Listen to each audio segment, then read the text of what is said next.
Hello friends, now I'm going to show you how to replace the pickup roller on Samsung Proxpress devices.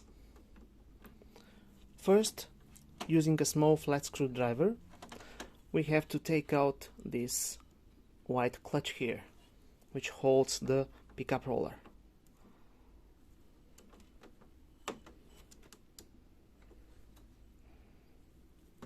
Carefully.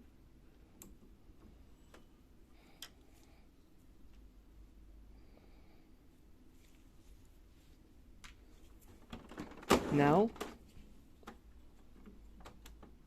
rotate it until you see this black hook here.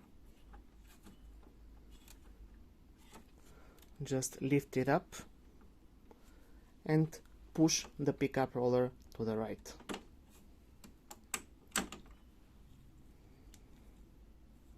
This is our pickup roller. Take the new one and in a reverse order, with the black hook towards left.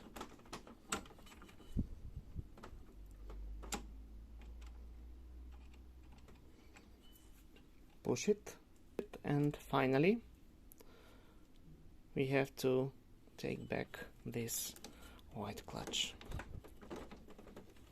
You can do it with your fingers, it's easy. And that's it. Thank you very much and good luck.